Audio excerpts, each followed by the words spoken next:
You walk into Starbucks and buy a latte for $5. You tap your card. Ding! 50 points earned! Feels like free coffee, right?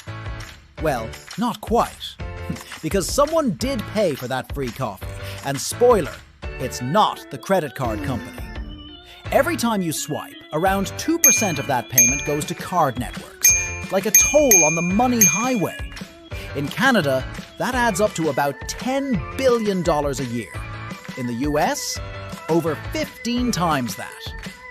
Now, imagine a small cafe in Toronto or Seattle.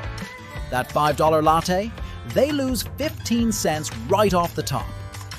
Multiply that by hundreds of sales, and those fees quietly eat their profit.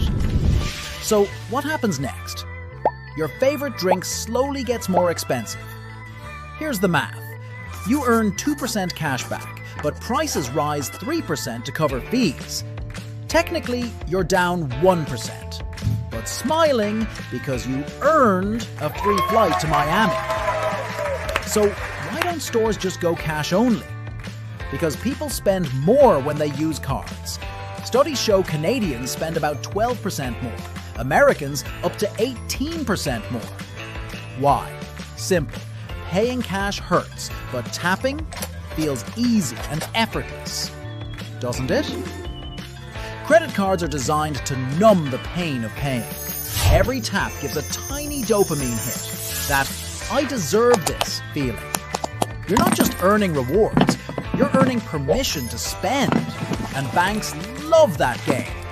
In 2023, Canadian banks made $8 billion from credit card interest.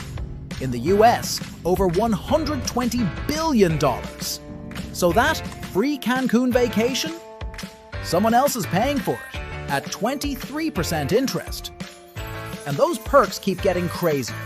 5% cash back on coffee, free lounge access, metal cards heavy enough to lift. Banks are fighting for high spenders, and they'll pay big to keep you loyal. But all those elite rewards?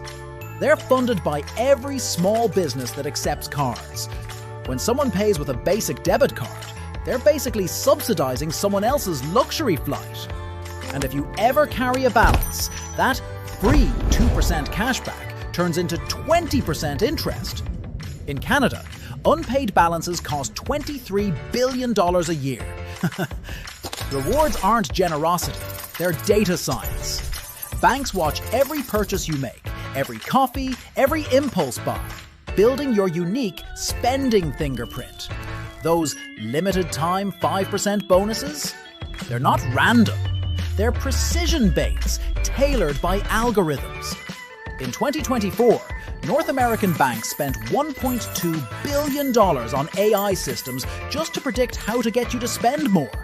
The result? An average Canadian carries over $4,000 in credit card debt. In the US, it's about $7,800. And on average, Canadians pay $800 a year in interest. Americans, closer to $1,300. But change is happening. Costco, for example, only takes MasterCard in Canada and Visa in the US. Behind the scenes, they negotiate lower fees, saving millions for them and you. And new fintech cards like Wealthsimple Cash or Apple Card? They're making things simpler. Instant cashback, fewer traps. But remember, simpler doesn't mean selfless. They still collect your data. So, how do you play the game? The golden rule: always pay in full. Use rewards only for what you buy anyway. Gas, groceries, flights. Treat points like coupons, not cash.